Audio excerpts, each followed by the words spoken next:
Pardon me. Boss, isn't it about time we retreated? This will get troublesome once other reinforcements arrive. I know, but we're in a good spot. Let's hold firm for a bit longer. Maurice removed his binoculars and handed them to the man. From here, they had a view of Yuki lying there, and Lee watching from behind cover but unable to leave. Sun Zilong ran away. We've gotta at least crush Lee's balls.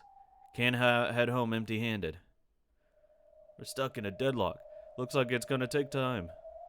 The fish are biting. We just need them to get impatient and come out. Well, I know I can't stay here forever. Then how about I corner you a bit more? Lee, let's test to see whether your feelings for that woman are as strong as Stella's feelings for Yuji. Probably. This is your punishment for doing nothing. As Yuki gradually showed fewer and fewer signs of movement, Lee's anger and impatience grew. The way he restlessly walked around, scratching his head, made him look like a completely different from the calm Lee everyone knew. To someone watching from the sidelines, he may just have looked like someone suffering from impatience. However, only Keith himself and Alan, another sniper, could tell that he was experiencing a hellish torture. Lee, if you get impatient, it's all over. Believe in our strength to live. Ugh. The pool of blood under Yuki just kept spreading. The more blood she lost, the colder her body got, and the more stamina she needed to live disappeared. Lee probably couldn't bear the anxiety, now that she'd fallen completely silent. However, there was no helping it, since she needed it to store as much energy as she could. He probably wanted to confirm that she was still conscious, or at least still breathing. However, if he made her do anything that would let him confirm, that would only torment her now. At that moment, there was a strange sharp sound, and something small and white burst and shot up. Yuki groaned and her body shook. Thank goodness she was still breathing.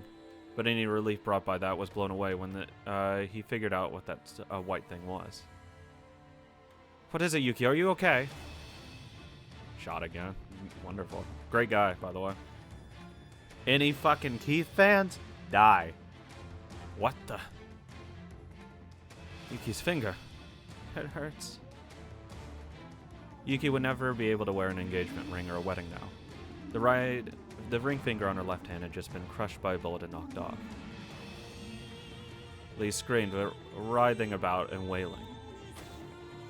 Just as Lee suddenly rose to his feet, the large man behind him held him down. You mustn't jump out! Let go! Yuki, I'm coming now! You mustn't, boss, no! There's probably no helping it. The large man punched his fist into the pit of Lee's stomach. Lee curled up, holding his side and writhing in pain. Boss, you're Black Dragon Lee! If you die, who will protect our countrymen in City 23? Leave the young miss to us. Hey, you guys, did you find it? This is the best we could do. Perfect. Great. What are you planning to do? There's a large iron plate, about the size of a tatami mat, which they apparently found in the restaurant. Large barbecue plate. They also carried several fire extinguishers. It was clear what they were trying to do. It's probably not going to work. It's too reckless. You'll never be able to do it. But we're going to do it anyway. We can't sit here and watch this happen to young miss any longer. Inside would be one thing, but this is outside. Emptying a fire extinguisher won't make that much of a smoke screen. You're back from the front lines too, right? Do you really think an iron plate like that can stop bullets? That's all that distance between us. If we hold it at the angle, it might burst. I can't watch the young miss get humiliated anymore. A brawler's got to pick the fights he's got to pick. Isn't that right, brawler? Okay, we're ready. Okay, we'll run as soon as we smash open the fire extinguishers. I'll provide cover with the iron plate. While I do that, you guys drag the young miss away. If we send like 80 people, it's fine. Jesus. Actually, we could have probably sent like 7 or 8 people. Like, I know people are fucking gonna die, but you just gotta fucking go. No matter how many of us get shot, don't stop. Got it? Let's show them our Chinese spirit. I understand how they feel. I can't bear to wait another second either. But it's impossible, insane, and reckless. You can't stop Keith sniping with something like that. Stop it! Bear with it. You'll just die pointlessly. That's right. There's nothing we can do. There's nothing you can do against a sniper's trap. All you can do is abandon them or finish them off mercilessly. If you can't choose either of those, you can only offer up your life and die like Stella. You're watching, aren't you, Lee?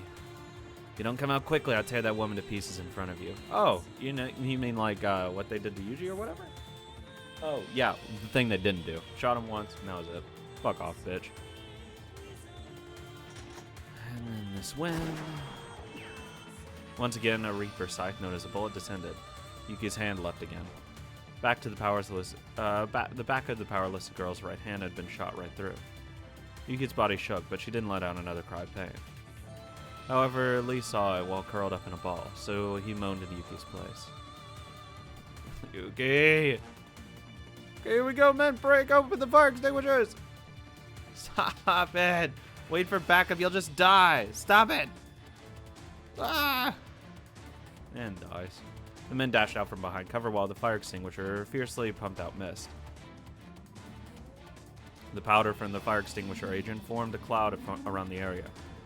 However, it was unclear how effective that was in the middle of the street with good ventilation. Inside that unreliable smoke screen, the three men jumped out using the fire extinguishers, led by the big man holding the iron plate. Immediately, one man was shot through the eye socket and fell down with his fire extinguisher, which rolled around with a clang. The aim had been terrifyingly accurate. It chilled Alan's spine to think of the resentful emotions behind the finger pulling that trigger. Don't be afraid! Save the young miss! Die. Crawl around and die in pain. Die while feeling the weight of Stella and Yuji's and Alan's suffering. Alan could show up and he still wouldn't give a fuck. I guarantee it. I'd put $1 billion on it. Honest to God. Those bullets of anger and sadness were fired with a yell that would tear the heart of any who heard it. The bullet easily shot through the iron plate and pierced the neck of the man behind it, who was trying to grab Yuki's arm. The man who had been covered by the iron plate and therefore out of Keith's line of sight. A talented hunter can predict how an animal will move through the bushes by watching how it moves before entering them. Furthermore, he knew exactly where Yuki lay. Screens were useless against Keith's predictive sniping. Once again, the sound of gunfire rang out and the iron plate was easily pierced again. The third man lifted Yuki by the armpits, but then blood dribbled down from a spot around his eyebrows, and they both crumpled to the ground. Damn it! Go to hell! The big man holding the iron plate glared up through the hole in it and yelled. Of course, the 7.62 by 54R bullets fired by Keith's gun had enough power to punch through 10 millimeters of military-grade armor, even at a distance of 300 meters. Holding up a barbecue plate was only a consolation. Of course, the big man had been fully aware of that. We had like 20 of these, maybe. Having lost all of his friends, the big man threw the iron plate and dashed towards Yuki. A cruel bullet pierced his back. Ugh. Ugh. I don't even know what bullet number we're on. Take it easy, brawler. Didn't you know? I'm invincible. It's nothing. Okay. A guy need let something like this kill me. While the big man coughed up blood, he mustered the last of his strength and picked Yuki up. Feel this, Chinese. Feel everyone's pain and die. Yuji shot, lying on the footpath and dying. And Stella in anguish, because she couldn't run forward and help him. I couldn't do anything, but watch with my finger in my mouth. Stella jumped out, believing that I would surely be able to do something. But it was impossible. Even I couldn't do anything in a situation like that. No one could have done anything in that situation. It was a death trap. The reason I couldn't save Stella was because I was powerless. True. I'm a genius. Even I couldn't do anything about that death trap. No one could. So feel that, suffer and die. Stop! Alan deserves none of this. It was a stroke of luck that the shock of rolling over had undone the door lock. Well, rather, it wasn't really a stroke of luck, but Oliver had no way of knowing that. Something broke loose and the car door opened. Consigliere, damn, he's not conscious. He couldn't tell at a glance if he was unconscious or dead. However, there was no obvious wounds and there was no time to waste checking his pulse. Right now, their highest priority was moving him to a safe place. He grabbed him by the shoulders, pulling his arm behind his back and dragged him out. Ugh. Oliver, it's no good, run! They're gonna start shooting! Damn it! Apparently he was tangled up with the guards in the car. Oliver couldn't pull the consigliary's leg free. This fucking suck. Hey, at least you could look at his face and be like, wait, this isn't Richard, what the fuck? And then run. Alright, Oliver, we got no bullets left. You gotta run. Help me out. It's time to take one last shot, right? Let's show Wayne that we can create a legend. We can't, we aren't for alley rats anymore. We're adult wolves. We can never run away. Let's go help Oliver. They're all gonna fucking die. But they're not snipers at least, so you know what? They might not hit the first shot.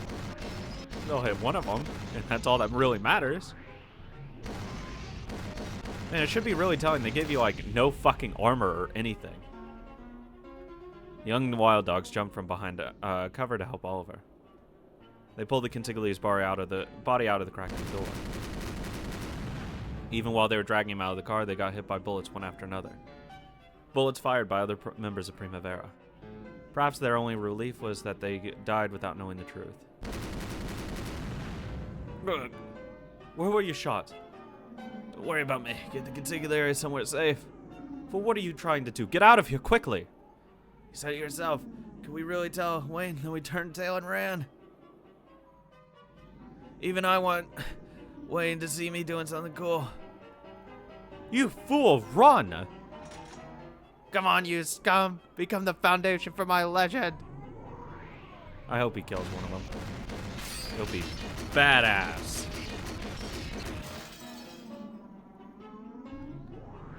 Even if he died, well, he is gonna die. But you know what? If he can just get one guy dead, it would be worth it.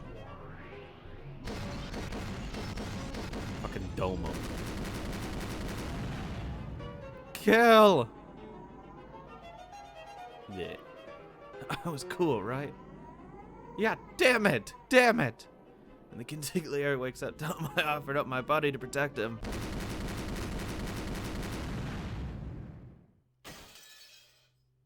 He blocked many bullets with his body.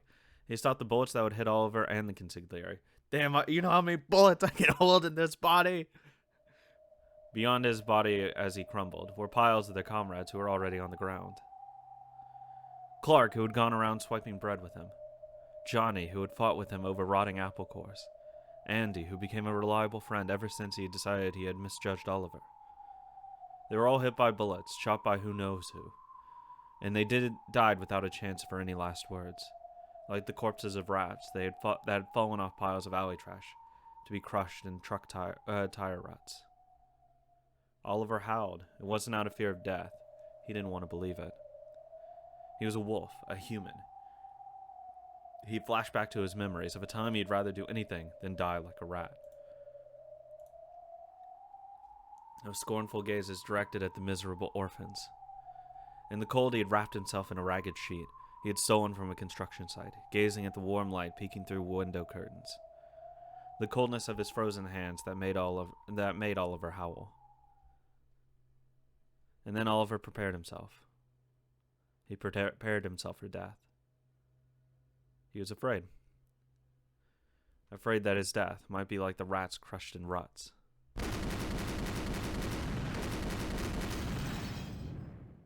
Instead of dragging the consigliere by the hands, Oliver dragged him by his body, so that his body covered him. There was no one left to block the bullets heading towards him. He had to protect the consigliere with his own bat. Absolutely wasted. And it worked. Because his bat caught several bullets that would have otherwise hit the consigliere. I mustn't fall here. I must keep bearing it, withstand it. Just get the consigliere behind cover. Oliver was tormented by several more bullets. Several even pierced his lungs. Oliver was prepared for death. So at the very least, he didn't want to die in vain. No matter what, he didn't want to die like a crushed rat. A meaningful death, a proud death like a wolf. A death that would make Wayne say, "You did well." Jesus Christ! Ugh. He finally dragged the consigliere behind cover. Yes, it was a victory. You could hear police sirens in the distance. The enemy would probably pull out now. I won. He coughed up bubbles of blood. As they landed on the consigliere's brow, it moved. Thank goodness you're alive. Huh? He didn't notice when the man was unconscious, but he could tell clearly when his expression changed and his eyes opened. The clothes and the look on his face were very similar, but wrong. This wasn't the consigliere. You want the consigliere? It wasn't Richard Mayuki, it was a fake. Who is he? So, we threw away our lives for some random person we didn't even know. That's right. They would never rely on us Aliras to guard the consigliere. No. Not a rat. So.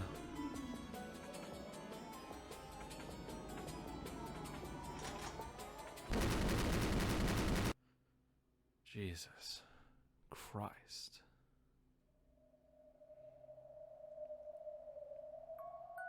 Stop. Just stop. When the back of Yuki's other hand was shot through, fissures ran through something in Lee's heart and it crumbled. It was the same for Alan.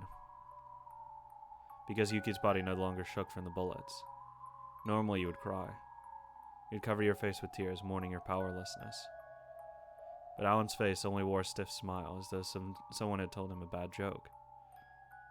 He hated himself for being like that. He truly despised himself for being unable to cry when he ought to cry. He hated that the death of the woman he loved so much seemed almost the same as the deaths of all those comrades he had seen. That feeling of disgust towards himself was probably closer to rage than sadness. However, that feeling was shaken away in an instant. Shaken away because he saw Lee weakly trying to raise to his feet, his face covered in tears. Yuki, I'm coming to save you now. Swaying his hand on the wall, he was trying to stand up.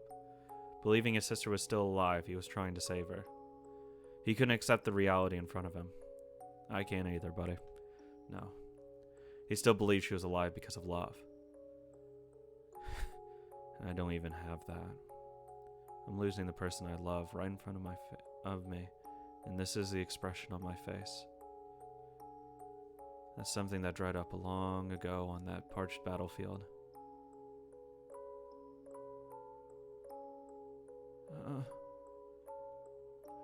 That big man had probably only stopped Black Dragon Lee by hitting him with a heavy and serious strike. While Lee moaned in pain, he rose to his feet like a newborn deer. By now, he wasn't even thinking about his own life. He simply wanted to get closer to his sister, who lay there wounded. It was a natural emotion for a human. What I'm doing, hiding here and quietly waiting for support, may be correct, but it's just cold and unnatural. The war has already killed my heart. Keith, who still suffered from trauma, suffered because his heart was still alive. Since my heart's already dead, even Yuki's death is somehow far away. But when I see Lee's tear-stained face, it aches. It's right, my heart did die once. However, the woman named Lee Meiju brought it back to life, didn't she? God, she's so perfect! Yuki is dead. Saying that had nothing to do with having a heart or not. It was just a cold analysis done by someone who'd seen hundreds of deaths on the battlefield. However, the heart that loved her, and my heart, the one she revived, are not dead. A future world where we surpass boundaries of Japanese and Chinese and join hands like family. That was her ideal, wasn't it? At that moment with the drip, I definitely felt something hot slide down my cheek, a faint emotion remaining inside of me. Then, when I looked at Lee, offering up his life and trying to get closer to her, his face a mess of tears, I saw myself. Lee, you mustn't go. His voice was unbelievably calm. It was as though he was talking to Yuki, as though he was talking to family.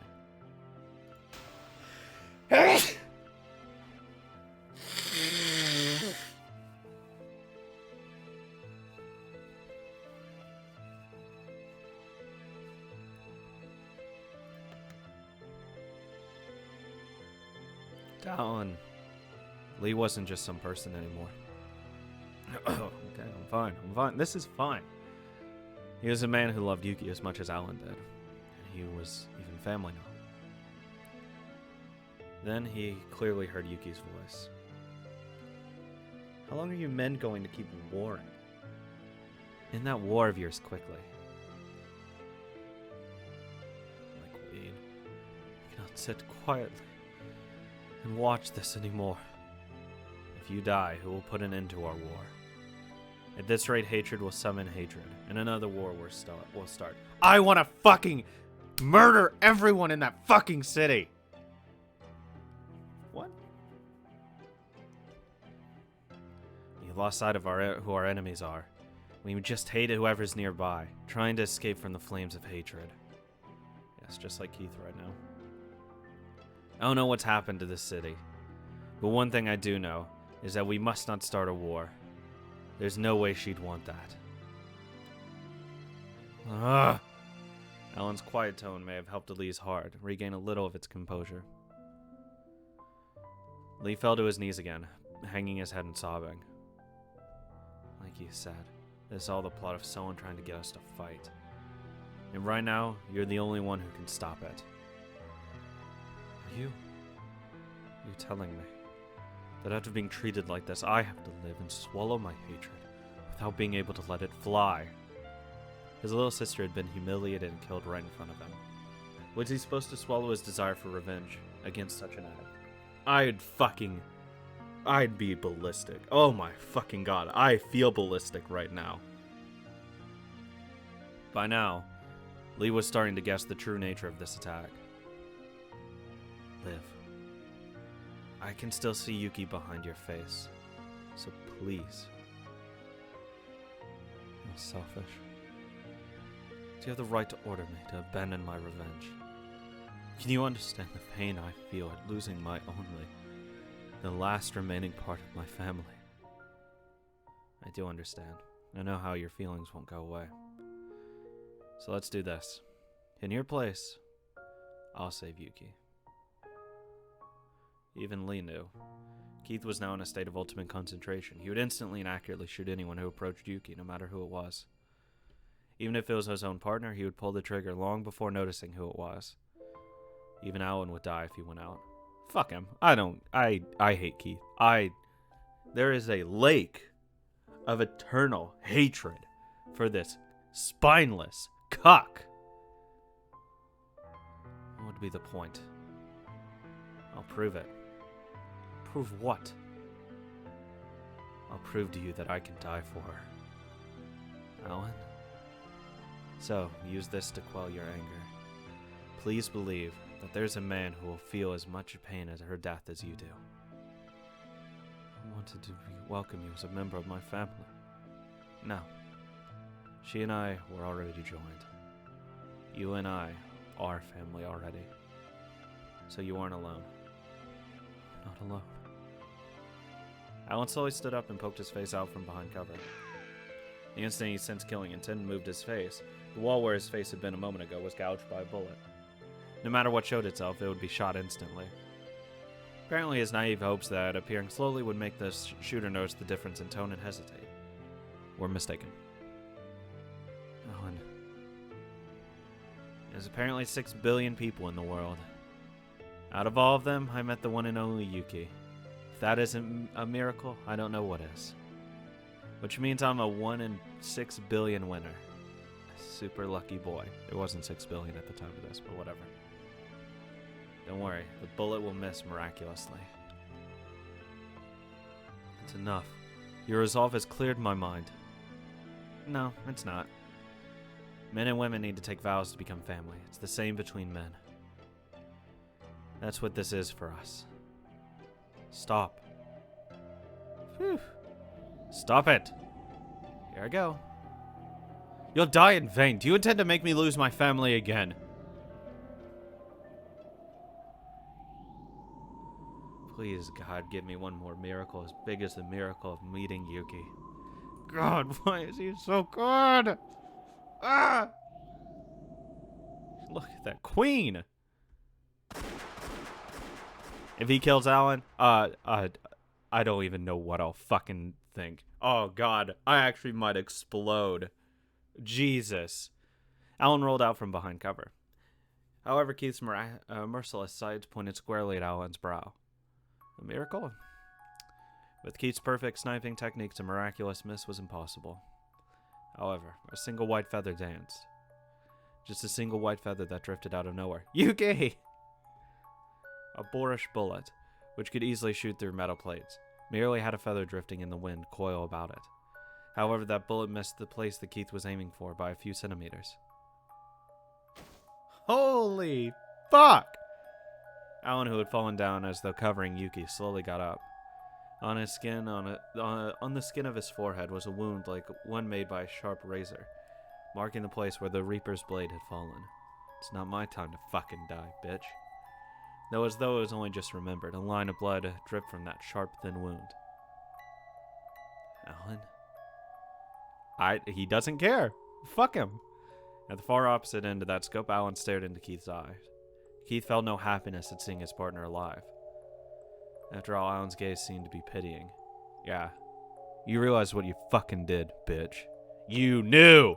You knew! Whatever it was the gaze was saying, Keith was stunned, and felt as though his mind was going blank. It's not like that, Alan. This is revenge. I wasn't... What does Alan think he's doing? That bastard! Eat shit and die. Alan slowly lifted up Yuki's body. From out of nowhere, a white, slightly charred feather landed on the body. And after a glance at Keith in the distance, he slowly carried that body. He carried the body of the one he loved, carefully with the gentleness of absolute affection. What's that fool doing? That's Lee's bait! Keith, don't let him stop you! Shoot the fool's legs! Alan. Keith! Keith's face was pale, because he realized the one he had shot and humiliated was the person Alan loved. He knew that before! He saw her! He even recognized her, because it was at the fucking bar when they were going to kill that fucking Davis dipshit. It was like, oh, that's Yuki over there, right? Yeah. Fuck! However, he suddenly flew into a rage, muttering as though making excuses. It's not as though making excuses. It is making excuses. Comma. Translation note. Is making excuses. To Maurice, it must have looked as though Keith had simply gone insane all of a sudden. Yeah, because he's realized he's such a fucking dipshit. Keith, what on earth has gotten into you? Shut up. I didn't do anything wrong. I did nothing wrong. Lee killed Stella. I couldn't finish him up because that woman protected him. She's just as guilty, so I did nothing wrong. Nothing wrong. Ah! Keith's roar echoed across the street, but it faded away cruelly. You did everything wrong. Piece of shit. Scumbag. Scumfuck. Alan carried Yuki's body to cover where Lee was. There was now no way they'd get a chance to snipe Lee. Good. Choke and die. Damn that bastard messing around! Boss, we should pull back now. The sirens are approaching. Damn it! Keith, we're pulling out. Alan betrayed us. He took Lee's side. Alan betrayed us? I see, so that Yuki was part of the Lee's family. So that explains it. Alan betrayed us. He betrayed us. It explains everything. I did nothing wrong. I didn't do anything wrong. You did everything wrong. God, I pray for his death. I want you to praise Yuki. My little sister did an incredible job enduring such pain. Huh. A gust of wind blew by. It sent that white feather, which was resting on Yuki's chest, flying. After dancing through the valley between buildings, it disappeared into the blue sky as if it had been sucked in. See you in heaven, baby. Heaven exists because of Yuki. Fuck.